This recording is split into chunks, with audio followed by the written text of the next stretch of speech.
আজকে আমাদের বিষয় হচ্ছে এই যে আমরা নামাজ আদায় করি, কোন তরিকার নামাজকে আল্লাহ তাআলা কবুল করবেন এবং নামাজের মধ্যে আল্লাহ তাআলা আমাদের মন মানসিকতায় কি চান, কতটুকু মনোযোগ চান। এটা হচ্ছে খুশু। আল্লাহর ভয়ে ভীত থেকে নামাজকে আদায় করা, আল্লাহ তাআলার পুরস্কার, নামাজ কবুল হলে কত বড় নিয়ামত, এগুলো স্মরণ করে এগুলোর লোভ নিয়ে এবং অমনোযোগী হলে নামাজের মধ্যে যদি মনোযোগ না থাকে তাহলে কত ক্ষতিগ্রস্ত হব, এই সমস্ত অনুভূতি নিয়ে নামাজকে আদায় করা হচ্ছে খুশু। আর আল্লাহ তাআলা কোরআনে পাকে বলেছেন ওই সমস্ত মুমিনরা কামিয়াব হবে যারা তাদের নামাজের মধ্যে খুশু অর্জন করেছে, আল্লাহর ভয়ে ভীত থেকেছে, মনটা আল্লাহ তাআলার দিকে একদম একনিষ্ঠ হয়ে রয়েছে, তারাই কামিয়াব হবে। এবং তাদের জন্য ফেরদৌস আর জান্নাতকে আল্লাহ ঘোষণা করেছেন। আর এই উম্মতের জন্য এই খুশু ধরে রাখার কাজটা সহজ হবে না। নামাজ পড়তে আসলে আল্লাহ তাআলার দিকে মোতাওয়াজ্জেহ হয়ে থাকা, আল্লাহ তাআলার দিকে ফোকাস করা, এটা আমাদের ছুটে দিতে যাবে। বিভিন্ন চিন্তা ভাবনা শয়তান নিয়ে আসবে। আমরা নামাজের আসল জিনিসটা কি, যেটা আমাদের মেইন প্রাণ রূহ, ওটাই মিস করে ফেলব।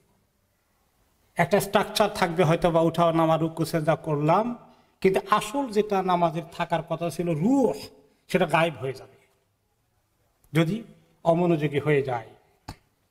আর এইভাবে আল্লাহ তাআলার মনোযোগ দিয়ে নামাজ পড়ার মধ্যে কত খায়ের এবং বরকত। আর এই অমনোযোগী হয়ে বিভিন্ন চিন্তা ভাবনায় ডুবে থেকে আল্লাহর জিকির থেকে নিজেকে বঞ্চিত করে যদি নামাজ পড়ি তাহলে কত ক্ষতিগ্রস্ত হয়ে যাব। রাসূলুল্লাহ সাল্লাল্লাহু আলাইহি ওয়াসাল্লাম বলেছেন, আমার উম্মতের মধ্যে এই খুশুটা সবার আগে বিদায় নেবে অন্তর থেকে, এটাকে সবার আগে তারা লুজ করবে।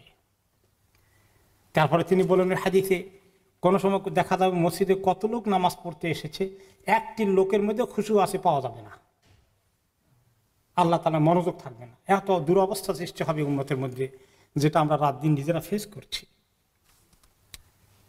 আর যদি কেউ খুশু সহকারে আল্লাহ তাআলার ধ্যানে মগ্ন হয়ে কাতর হয়ে নামাজ আদায় করে, তাহলে তার জন্য আল্লাহ তাআলার কাছে অনেক বড় পুরস্কার। একটি হাদিসে রাসূলুল্লাহ সাল্লাল্লাহু আলাইহি ওয়াসাল্লাম বলেছেন, যে ব্যক্তি সুন্দর করে উজু করে, তাড়াহুড়া করে না, খেয়াল করে উজু করে, যত্ন করে, এরপরে যদি 2 রাকাত নামাজ পড়ে, ফরজ পড়ুক আর নফল পড়ুক আর সুন্নত পড়ুক, যাই পড়ে, তার অন্তর দিয়ে তার চেহারাকে আল্লাহর দিকে একদম ফিরিয়ে রেখে নামাজ পড়ে, তাহলে জান্নাত তার জন্য ওয়াজিব হয়ে যাবে। এইভাবে এবং আরেকটি হাদিসে এসেছে যে এরকম করে নামাজ পড়লে তার অতীতের সবগুলো গুনাহকে আল্লাহ মাফ করে দিবেন। এখন এই জন্য নামাজে আসার আগেই একটা মানসিক প্রস্তুতি লাগবে। আমি কোন জায়গায় দাঁড়াচ্ছি, কি করছি, এখন কার সামনে দাঁড়াবো, আমি কার কাছে সেজদা রুকু করব, কার আমি গুণ কীর্তন গাইব, প্রশংসা করব, সে আল্লাহর শানকে নিজের সামনে ধরা যে তিনি আমার দিকে তাকিয়ে আছেন। এবং নামাজে আসা, ইবনে আব্বাস রাদিয়াল্লাহু আনহুমা বললেন যে যখন তোমরা কেউ যেন নামাজে অলস অবস্থায়, অমনোযোগী অবস্থায়, মনে চায় না, বাধ্য হয়ে পড়তে হয়, এই অবস্থায় নামাজ পড়ো না।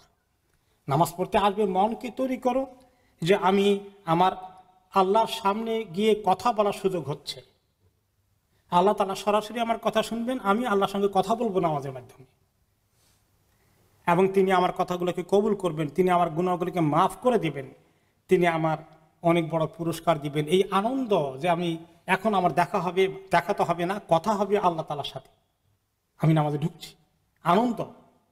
কারো যদি অ্যাপয়েন্টমেন্ট আসে যে প্রেসিডেন্ট প্রাইম মিনিস্টারের সঙ্গে দেখা আছে, আপনার আগামীকালকে অ্যাপয়েন্টমেন্ট আছে 11টার সময়, কেমন লাগবে? আনন্দে উঠতে থাকবে অনেকে। এই যে আমাদের আল্লাহর সঙ্গে অ্যাপয়েন্টমেন্ট হচ্ছে, কথা হচ্ছে না আমাদের মধ্যে, এটা বিশাল এক নিয়ামত। আমি এই নিয়ামতে এখন ঢুকবো। পৃথিবীর মানুষ এটাকে মিস করছে। আমাকে আল্লাহ ডেকে দিয়ে তৌফিক দিয়েছেন আল্লাহর সঙ্গে কথা বলার জন্য, এই সুযোগ পেয়েছি। আমি আল্লাহর কাছে গুনাহ মাফ চাইবো, আল্লাহর তাসবিহ করব। এই যে আনন্দ, উৎফুল্ল হওয়া, আগ্রহ সৃষ্টি হওয়া, মনোযোগ নিয়ে আসা, এগুলো হচ্ছে নামাজের আসল রূহ। এগুলো যদি না থাকে, উঠা বসা করলাম, তাহলে প্রাণ ছাড়া একটা দেহ যেরকম, এরকম একটা লাশের মতো নামাজের অবস্থা হয়ে গেল। এখন নামাজে আসলে শয়তান বসে থাকে কিভাবে আমাদেরকে অমনোযোগী করা যাবে। সে চায় আমরা নামাজ পড়তে দাঁড়ালেই আমাদের নামাজকে চুরি করবে। কিভাবে চুরি করবে? যখন আমরা আল্লাহর দিকে তাকাই, খেয়াল থাকে, ততটুকুন থাকে সে নিতে পারে না। যখনই অমনোযোগী হয়ে যায়, এটা সে চুরি করে নিয়ে যায়। তো একটা লোকের নামাজির যতক্ষণ মনোযোগ ছিল ততক্ষণ টিকেছে, যতক্ষণ মনোযোগ ছিল না, অন্য কিছু চিন্তা ভাবনা কল্পনা করেছে, ততক্ষণ কে নিয়ে গেছে? শয়তান নিয়ে গেছে। তাই নামাজের শেষে হিসাব করে দেখতে পারি কতটুকুন টিকছে, আমার কতটুকুন টিকে নাই। আমি আপনি বোঝার কথা, যতক্ষণ মনোযোগ ছিল, খুশি ছিল, ততক্ষণ নামাজটা আমার টিকে থেকেছে। যতক্ষণ অমনোযোগী হয়েছে, অন্য কিছু কল্পনা জগতে ঢুকে গিয়েছি, ততক্ষণ আমার নামাজ থাকিনি, এটা হাইজ্যাক করে নিয়ে গেছে ওই অংশটুকুন শয়তান।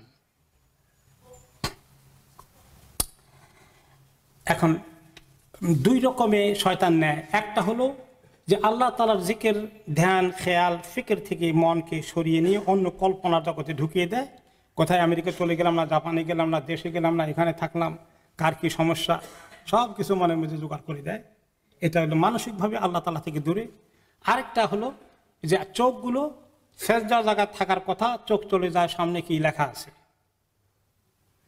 এদিকে সেদিকে তাকায়। তাহলে এটাও আরেকটা হাতিয়ার শয়তানের, আমাদের নামাজকে ছোঁ মেরে ছিনিয়ে নেওয়ার সুযোগ।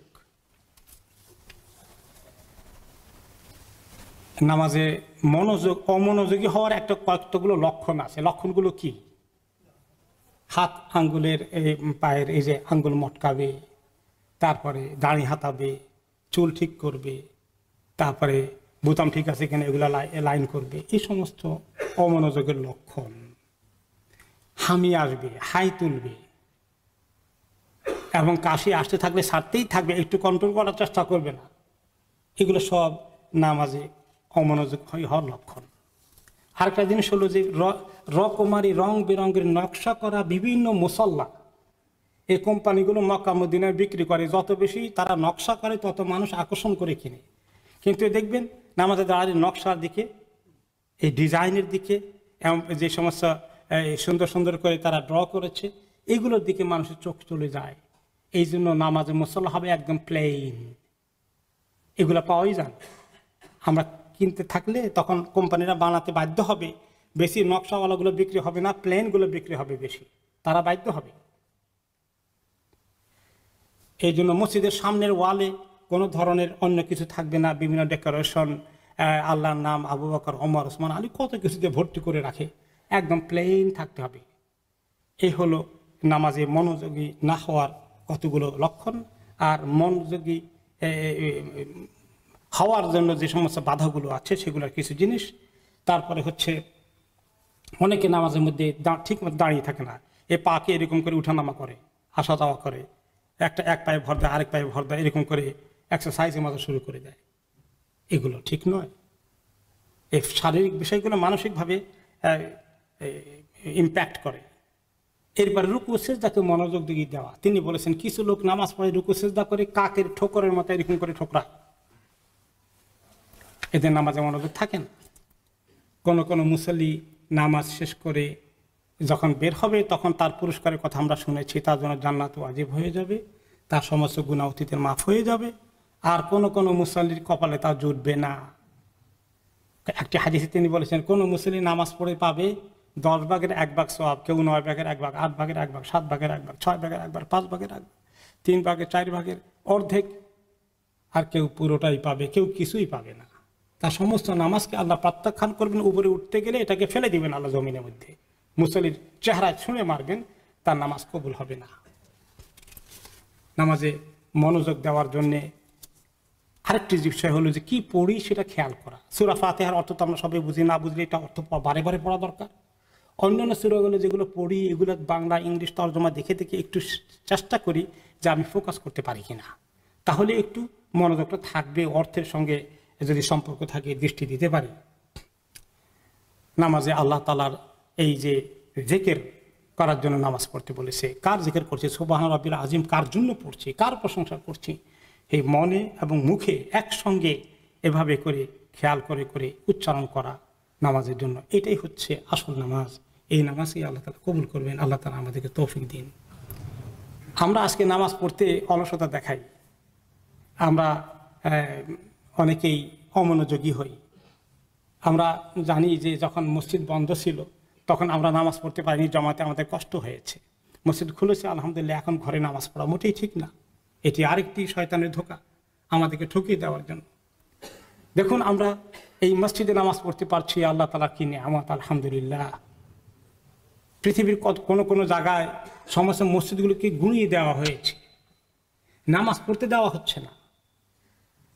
উইগুর মুসলিমদের খবর আপনারা পেয়েছেন, তাদের মানে প্রায় এখন এই মুহূর্তে 600-700 মতো ইমাম লম্বা এই পিরিয়ডের জেলে ভিতরে তারা সময় কাটাচ্ছে। কত মসজিদকে গুঁড়িয়ে দেওয়া হয়েছে, একদম মসজিদকে এক মাটির সঙ্গে মিশিয়ে দেওয়া হয়েছে, শত শত বছরের পুরনো মসজিদগুলোকে। ঘরের মধ্যে নামাজ পড়ে কিনা কেউ এটা রিপোর্ট করা হচ্ছে, তাহলে তাদের শাস্তি দেওয়া হবে, ধরে নেওয়া হবে, জেলে ঢুকানো হবে। তাদেরকে ক্যাম্পে ঢুকিয়ে তাদেরকে সমস্ত কোরআন, নামাজ, দোয়া, জিকির, রোজা সব কিছু থেকে বঞ্চিত করে দেওয়া হয়েছে। আল্লাহ তাআলা আমাদেরকে এই দুরবস্থায় ফেলেননি। আমরা আল্লাহ শুকর আদায় করি নিজেদের জন্য, তৌফিক চাই যে আল্লাহ সুযোগ পেয়েছি তোমাকে ঠিকমতো ডাকার, নামাজটা ভালো করে পড়া তৌফিক দাও। আর আমাদের এই উইগুর মুসলিমদের জন্য দোয়া করি আল্লাহ তাআলার কাছে, তাদেরকে আল্লাহ তাআলা জালিমদের হাত থেকে উদ্ধার করে আল্লাহ তাআলা তাদের দিনকে মেনে চলার নিরাপত্তা দান করুন। এবং এই জন্য যা কিছু মাঝে মধ্যে আমরা ফিলিস্তিনের জন্য প্রটেস্ট করেছি, প্রতিবাদ করেছি, আমরা দান খয়রাত করেছি, কিন্তু এই উইগুর মুসলিমদের জন্য আমাদের আসলে খুব কম সচেতনতা। তাদের জন্য আমরা কিছু করা দরকার। ইদানিং কিছু তৎপরতা চলছে, আপনারা খবর পাবেন, যখন ডেমনস্ট্রেশনের জন্য একটু আহ্বান আসে পৃথিবীর মানুষগুলোকে জানানোর জন্য যে কি জুলুম তাদের প্রতি চলছে, এগুলোর ব্যাপারে আমরা কিছু ভূমিকা পালন করি। আহারে আমরা নামাজ পড়ছি, এই আল্লাহর বান্দাগুলো নামাজ পড়তে পারছে না, চাইলেও পড়তে পারছে না। নামাজ পড়লে তাদেরকে শাস্তি দেওয়া হচ্ছে, কত ইমামকে হত্যা করা হয়েছে। আসুন তাদের জন্য আমরা আল্লাহ তাআলার কাছে দোয়া করি, আল্লাহ তাআলা তাদেরকে যেন একটা এই জালিমদের হাত থেকে উদ্ধার করেন।